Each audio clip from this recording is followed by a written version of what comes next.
എന്നാലും വളരെ പ്രധാനപ്പെട്ട കുറച്ച് അപ്ഡേറ്റുകളാണ് ഈ ഒരു വീഡിയോയിലൂടെ നമ്മൾ നോക്കാൻ പോകുന്നത്. സോ അതിലേക്ക് പോകുന്നതിന് മുമ്പ് നിങ്ങൾ ലൈക്ക് എന്ന് പറയുന്നത് വളരെയധികം ഇമ്പോർട്ടൻ്റ് ആണ്. 200 ഈ ഒരു വീഡിയോയുടെ ലൈക്കിൻ്റെ ടാർഗറ്റ്. നിങ്ങളെല്ലാവരും അതിലേക്ക് എത്തിക്കുമെന്ന് വിചാരിക്കുന്നു. നമ്മൾ കേരള ബ്ലാസ്റ്റേഴ്സ് ഫാൻസ് എല്ലാം ഉറപ്പായിട്ട് കുറേ നാളായിട്ട് കേരള ബ്ലാസ്റ്റേഴ്സ് മാനേജ്മെൻറ്റിനോട് പറഞ്ഞൊരു കാര്യമാണ് അബ്ദുൾ റാബി എന്ന് പറയുന്ന പ്ലെയറിനെ എങ്ങനെയെങ്കിലും കേരള ബ്ലാസ്റ്റേഴ്സിലേക്ക് എത്തിക്കണമെന്ന്. എന്തായാലും അത് കേരള ബ്ലാസ്റ്റേഴ്സ് മാനേജ്മെൻറ്റ് കേട്ടില്ലെങ്കിൽ പോലും മോഹൻ ബഗാൻ മാനേജ്മെൻറ്റിനോട് നമ്മുടെ മോഹൻ ബഗാൻ്റെ ഫാൻസ് പറയുന്നത് അവർ കേട്ടു. അതായത് അബ്ദുൾ റബീഹിനെ സ്വന്തമാക്കാൻ ഇപ്പോൾ മോഹൻ ബഗാൻ സൂപ്പർ ജയൻസ് രംഗത്തുണ്ടെന്നാണ് നമുക്കറിയാൻ സാധിക്കുന്നത്. എന്തായാലും ഈ ഒരു ജനുവരി ട്രാൻസ്ഫർ വിൻഡോയിൽ അദ്ദേഹത്തെ സ്വന്തമാക്കാൻ കുറച്ച് പാടാണ്, കുറച്ചധികം പൈസ കൊടുക്കേണ്ടതായിട്ട് വരും. സോ എന്തായാലും ഈ ഒരു സമയത്ത് അവർ അദ്ദേഹത്തെ സ്വന്തമാക്കാൻ ശ്രമിക്കുന്നില്ല. ബട്ട് വിൻ്റർ ട്രാൻസ്ഫർ വിൻഡോയിൽ അബ്ദുൾ റബീഹിനെ നമ്മുടെ മോഹൻ ബഗാൻ സൂപ്പർ ജയൻസ് പൊക്കും എന്ന തരത്തിലുള്ള വാർത്തയാണ് പുറത്തേക്ക് വരുന്നത്. നമുക്കറിയാം അവരുടെ ആ ഒരു റൈറ്റ് ബാക്ക് പൊസിഷനിൽ അബ്ദുൾ റബീഹ് നടത്തുന്ന ഒരു പ്രകടനം, അതിൻ്റെ ആ ഒരു സ്പീഡും ക്രോസും ഒരു ഇൻഡിവിജ്വൽ ബ്രില്യൻസും അതൊക്കെ വേറെ ലെവലാണ്. സോ എന്തായാലും വളരെ മികച്ചൊരു ബൈ ആയിരിക്കും ഒരു പക്ഷേ മോഹൻ ബഗാൻ സൂപ്പർ ജയൻസ് അദ്ദേഹത്തെ സ്വന്തമാക്കാൻ സാധിക്കുകയും. സോ അടുത്ത അപ്ഡേറ്റ് എന്ന് പറയുന്നത് വളരെ ഇമ്പോർട്ടൻ്റ് ആയിട്ടുള്ളൊരു അപ്ഡേറ്റ് ആണ്. അതായത് ഇന്ത്യ അണ്ടർ 20 വന്നപ്പോഴേക്കൊരു അപ്ഡേറ്റ് ആണ്.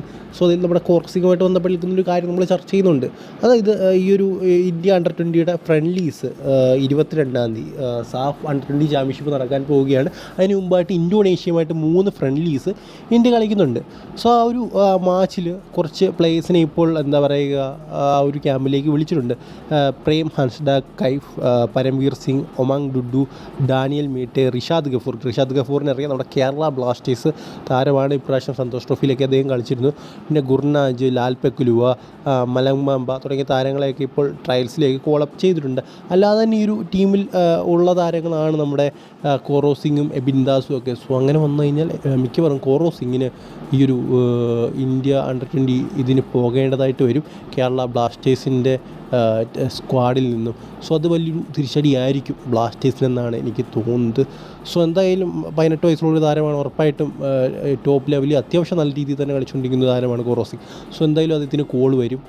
ഇപ്പോൾ 58 പേരെയാണ് വിളിച്ചിരിക്കുന്നത്. സോ ആ ഒരു ലിസ്റ്റിൽ ഉറപ്പായിട്ടും കോറോ സിംഗ് ഉണ്ടായിരിക്കും. ഒരുപക്ഷെ ടീമിൻ്റെ ക്യാപ്റ്റൻ വരെ ആകാൻ ചാൻസ് ഉള്ളൊരു താരമാണ്.